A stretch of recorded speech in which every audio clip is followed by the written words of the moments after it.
Dear students, I hope you all are safe. In our previous video, we have discussed about the categories of computers and the first generation of computer. Here, we will discuss about the rest of the generations of computer. The second generation computer. The second generation computer starts from 1959 to 1964. The following were the characteristics of the second generation computers. They used transistors. Means जो second generation के जो computer थे वो किसका use करते थे? Transistors का use करते थे. ठीक है, ट्रांजिस्टर्स क्या होते थे? जैसे वैक्यूम ट्यूब यूज़ करते थे हम किसी भी उसको स्क्रीन एवोल्यूशन के लिए हम किसका यूज़ करते थे? फर्स्ट जनरेशन में वैक्यूम ट्यूब्स का यूज़ करते थे. अब वैक्यूम ट्यूब्स को बीट करने के लिए हम क्या आया? ट्रांजिस्टर्स का यूज़ किया गया. They were smaller, faster, cheaper and more efficient than the first generation computer. जो सेकेंड जनरेशन के कंप्यूटर थे वो क्या थे? साइज में स्मॉल थे, स्पीड उनकी क्या थी? फास्ट थी, और जो प्राइस था वो क्या था? चीप था. मोर एफिशिएंट, क्या थे? एफिशिएंट थे than the first generation computers. They contained all the components that we associate with modern day computers like printer, storage capacity, disk storage, operating system, etc. जो second generation के computer थे उनके अंदर क्या होता था? प्रिंटर्स भी होते थे, स्टोरेज कैपेसिटी भी होती थी, डिस्क स्टोरेज भी थी, और ऑपरेटिंग सिस्टम्स का भी यूज़ किया जाता था. The programming languages like COBOL and Fortran came into use of this time. कौन सी लैंग्वेजेस यूज़ की जाती थी किसी भी फंक्शंस को परफॉर्म कराने के लिए? कोबोल एंड फोर्ट्रॉन लैंग्वेज का यूज़ किया जाता था. कुछ एग्जांपल्स देख लेते हैं. IBM 1401 and RCA 501 are the examples of second generation computers. Means जो second generation के computers थे उनके नेम क्या थे? फर्स्ट नेम जो है वो है IBM 1401 और सेकेंड कंप्यूटर जो था वो क्या था? RCA 501. ठीक है, मीन्स जो आपके सेकेंड जनरेशन के जो कंप्यूटर थे वो क्या थे? वो बेटर थे, फास्टर थे, चीपर थे और एफिशिएंट थे. किससे? Than the first generation computers. इसमें हम ऑपरेटिंग सिस्टम्स का यूज़ कर सकते हैं, प्रिंटर का यूज़ करते थे, स्टोरेज कैपेसिटी भी इसकी अच्छी थी, तो ये ट्रांजिस्टर्स का यूज़ करती थी. जो सेकेंड जनरेशन कंप्यूटर थे किसका यूज़ करते थे? ट्रांजिस्टर्स का यूज़ कर सकते थे. ठीक है, तो ये सारी की सारी फीचर्स थी जो एडवांस फीचर्स थी जो फर्स्ट जनरेशन कंप्यूटर में नहीं थी. Clear? Next topic is third generation computers. Third generation computer starts from 1964 to 1970. The following were the features of the third generation computers. जो third generation computers थे उनमें किसका use किया जाने लगा? ICs का. IC मतलब इंटीग्रेटेड सर्किट्स का यूज़ किया जाता था, जिनको क्या बोलते हैं अब? चिप्स भी हम इसको बोल देते हैं. क्या बोलते हैं? चिप बोलते हैं. ठीक है, जो किसके लिए यूज़ की जाती है? स्टोरेज के लिए यूज़ की जाती है. तो इनका टेक्निकल नेम क्या है? Integrated circuits. थर्ड जनरेशन में हम किसका यूज़ करने लगे? ICs का यूज़ करने लगे. सेकेंड जनरेशन में हमने किसका यूज़ किया था? ट्रांजिस्टर्स का यूज़ किया था स्टोरेज के लिए. और फर्स्ट जनरेशन में हम किसका यूज़ करते थे? वैक्यूम ट्यूब्स का. Is that clear? The next point is they were smaller in size as compared to the second generation computer. Obviously अगर कुछ एडवांस फीचर्स हम इंक्लूड करके कोई अलग से हम बनाते हैं कोई भी सिस्टम, तो क्या होगा? उसका जो साइज़ है वो जो प्रीवियस हमने सिस्टम प्रिपेयर किया उससे क्या होगा? चीपर होगा, स्मॉलर इन साइज होगा. ठीक है, तो ये सारी चीज़ें क्या थी? कुछ एडवांस फीचर्स थी थर्ड जनरेशन कंप्यूटर्स के अंदर जो किसको ओवरकम करती थी? सेकेंड जनरेशन कंप्यूटर्स के सिस्टम्स को. Clear? The next step is they had greatly enhanced storage capacity than the second generation computer. इसकी जो स्टोरेज कैपेसिटी थी वो भी क्या थी? बेटर थी. किससे? सेकेंड जनरेशन कंप्यूटर्स थे से. They used an operating system that allowed them to run different programs at the same times. ये क्या अलाउ करता था? जो थर्ड जनरेशन का कंप्यूटर था वो क्या अलाउ करता था कि आप मल्टीपल टास्क परफॉर्म कर सकते हो सेम टाइम पे. जो आपका ऑपरेटिंग सिस्टम था वो ऐसे इन्वेंट किया गया था, ऐसे डेवलप किया गया था कि आप मल्टीपल टास्क, डिफरेंट प्रोग्राम्स आप परफॉर्म कर सकते हो at the same time. Here are some examples of third generation computer. The first one is IBM 360 series and 370 series. ठीक है. So our next topic is fourth generation computers. They starts from 1971 to present time. Means जो हम systems use कर रहे हैं वो हमारी कौन सी जनरेशन के सिस्टम है, फोर्थ जनरेशन के कंप्यूटर हैं. ये कब से स्टार्ट हुए थे, 1971 से लेके अब तक जो चल रहा है वो क्या चल रहा है, फोर्थ जनरेशन कंप्यूटर्स चल रहे हैं. ठीक है, कुछ कैरेक्टरिस्टिक्स हैं जो हम स्टडी करेंगे. The present day computers, they use micro processor, a type of very large scale integrated circuit. Means जो आपके प्रेजेंट डे कंप्यूटर्स हैं वो किसका यूज़ करते थे, स्टोरेज के लिए माइक्रो प्रोसेसर्स का यूज़ करते थे. एक टाइप के क्या होते थे ये, very large scale integrated circuit बोल सकते हैं हम इसको. इसकी शॉर्ट फॉर्म क्या हो जाएगी, VLSIC, with which contains all the components of a CPU on a single chip. जितने भी कंपोनेंट्स हम CPU के अंदर यूज़ कर सकते हैं वो सारे के सारे किस पे होते हैं, एक चिप के ऊपर होते हैं, जिसको हम क्या बोलते हैं, VLSIC. The VLSICs perform the bulk of processing and control all the parts of a system. ये क्या परफॉर्म करता है जो VLSIC है, ये हमारा very large scale integrated circuits हैं जो बल्क ऑफ प्रोसेसिंग मीन्स बहुत सारी प्रोसेसिंग को एक ही बार परफॉर्म करने की कैपेसिटी रखता है और कंट्रोल कर सकता है all the parts of a system. The use of micro processors resulted in decreases size and increase efficiency. जब माइक्रो प्रोसेसर का यूज़ किया जाने लगा तो क्या हुआ, जो साइज़ है सिस्टम का वो हुआ डिक्रीज हुआ, मीन्स साइज़ छोटा होता गया और जो आपकी एफिशिएंसी है वर्क करने की, कंप्यूटर की जो एफिशिएंसी है वर्क करने की वो क्या होगी, इंक्रीज हुई. Clear. They have much greater computing power and storage capacity than the earlier generation computers. इनकी जो कंप्यूटिंग पावर है, जो कैलकुलेशन पावर और जो स्टोरेज कैपेसिटी है वो क्या है, मच ग्रेटर है. किससे, जो अर्लियर जो जनरेशन के कंप्यूटर्स हैं उनसे क्या है, बेटर है. They use improved storage devices that are cheaper than the earlier ones. और इनकी जो कॉस्ट है वो भी क्या है, चीप है. क्लियर.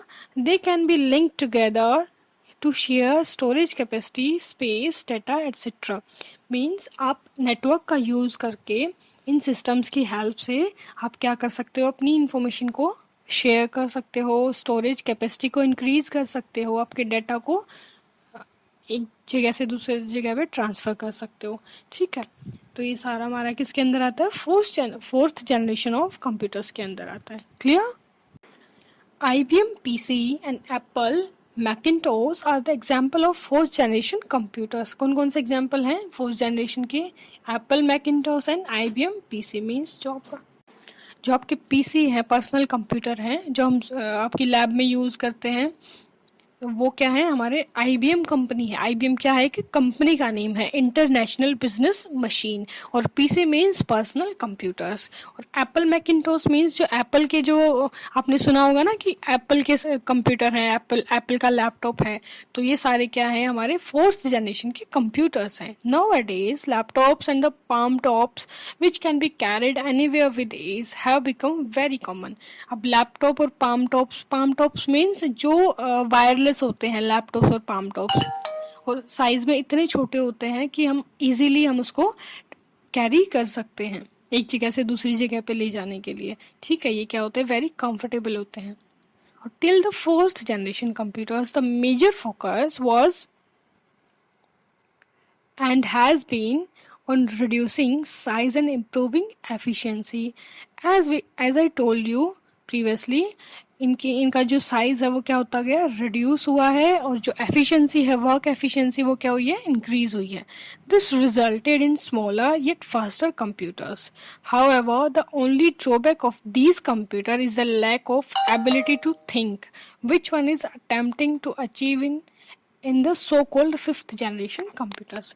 सिर्फ इसमें एक ही जो वीकनेस है वो क्या है, एक वीक पॉइंट है इसका, वो क्या है कि ये खुद से नहीं सोच सकता। मीन्स जो आपका कंप्यूटर है उसमें क्या किस चीज़ की लैक है?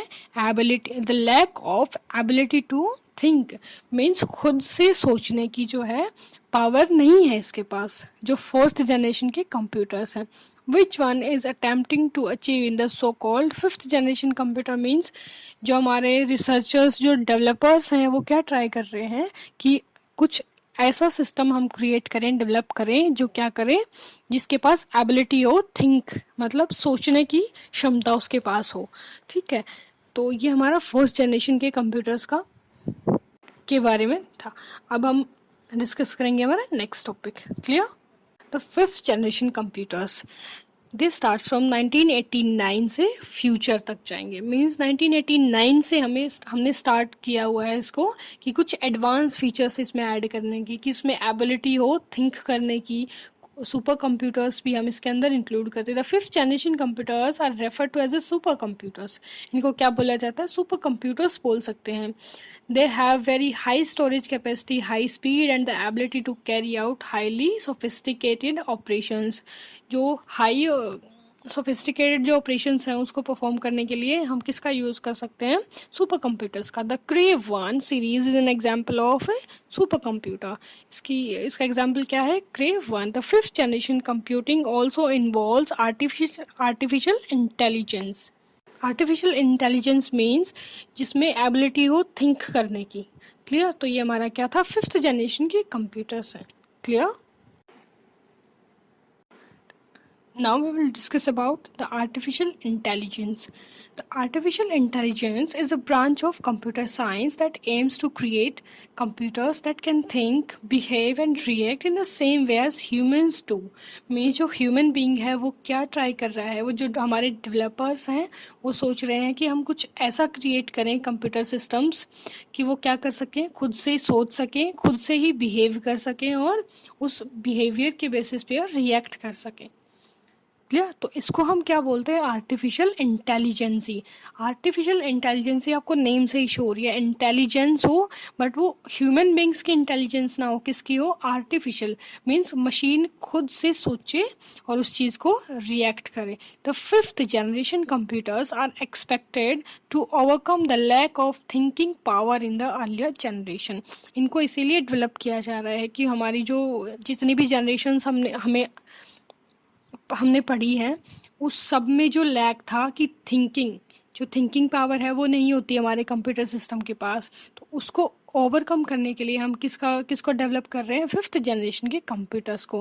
और किसके हेल्प से होगा ये? आर्टिफिशियल इंटेलिजेंस की हेल्प से। सो table summarizes the important characteristics of all the 5 generation of computers. The 5 generation of computers that we have discussed, you can study all the generation of computers. Clear? Now we will discuss about the features of computer, the characteristics of a computer. First is speed. A computer can perform complex mathematical and statistical calculation at a very high speed. जो आपका system है वो क्या कर सकता है? High speed पे, at a very high speed वो क्या कर सकता है? कॉम्प्लेक्स मैथमेटिकल प्रॉब्लम्स को सॉल्व कर सकता है। सेकेंड वन इज एक्यूरेसी, और विद एक्यूरेसी वो क्या करेगा? किसी भी कैलकुलेशन को परफॉर्म करेगा।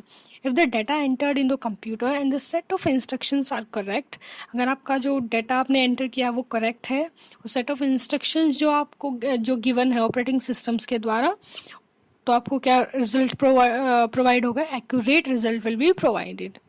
Clear? Next one is high storage. A computer has a very high storage capacity. It can store a large amount of information in a very small space. आपका जो computer system है वो large amount of information को store कर सकता है छोटे से स्पेस में। मतलब कितनी ही बड़ी इंफॉर्मेशन आपके पास हो उसको किस में स्टोर कर देगा? एक छोटी सी चिप के अंदर आपको स्टोर करके प्रोवाइड कराता है। The information stored can be recovered instantly and correctly whenever desire. जब भी आपको नीड हो उस इंफॉर्मेशन की, आप क्या कर सकते हो? उसको गैदर कर सकते हो। Diligence means being a machine होने के बाद भी एक जो कंप्यूटर है वो does not suffer from boredom और lack of concentration and continues to work with the same accuracy. Still, power is supplied to it. जब तक उसको पावर सप्लाई होती रहेगी वो बिना बोर हुए, बिना लैक ऑफ कॉन्सेंट्रेशन, मीन्स आपका अपना ध्यान हटाए, वो क्या करता रहेगा, आपको एक्यूरेसी के साथ आपको रिजल्ट प्रोवाइड कराएगा। तो इसको हम क्या बोलेंगे, intelligence. The next one is versatility. Versatility is the ability to perform different tasks of different types of jobs. Means एक सिस्टम आपको डिफरेंट टाइप्स के वर्क परफॉर्म करा सकता है। A computer can perform different types of job efficiently. It can work with different types of data like pictures, audio and video. इसकी help से, computer की help से हम क्या कर सकते हैं, पिक्चर्स की हेल्प से हम कुछ भी अपना जो वर्क है वो परफॉर्म करा सकते हैं। ऑडियोज़ की हेल्प से आप अपना वर्क परफॉर्म करा सकते हैं और वीडियोस की हेल्प से। तो इसके अंदर क्या होती है, कौन सी फीचर होती है, वर्सेटैलिटी की जो होती है फीचर इंक्लूड होती है। Clear. The next one is limitations. What are the limitations of the computer? Today's computer lack the ability to make decisions.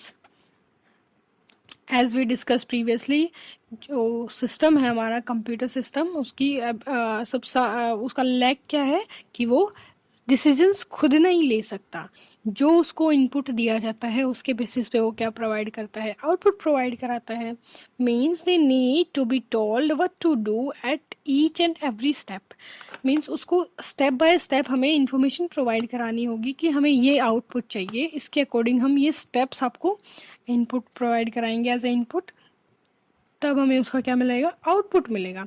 In an unexpected situation a computer will either produce incorrect result और will not compute the task. अगर unexpected situation है, means आपकी predefined कुछ instruction उसको नहीं दी गई है और आपने कुछ ऐसा टास्क परफॉर्म कराया तो उसको उसका रिजल्ट वो क्या प्रोवाइड करेगा, इनकरेक्ट रिजल्ट प्रोवाइड कराएगा। तो ये कुछ लिमिटेशंस हैं, कुछ वीकनेस हैं, ठीक है, कंप्यूटर की, जिसको ओवरकम करने के लिए ट्राई किया जा रहा है। डेवलपर्स क्या कर रहे हैं, ट्राई कर रहे हैं कि हम क्या प्रोड्यूस करें, आर्टिफिशियल इंटेलिजेंस की हेल्प से हम 5th जनरेशन के कंप्यूटर्स प्रोड्यूस करें, डेवलप करें, जो क्या हेल्प करेंगे, जो डिसीजंस लेने में एबल होंगे और आपको एक बेटर वर्क प्रोवाइड कराएंगे। Clear students, I hope you understand the concept. Thank you.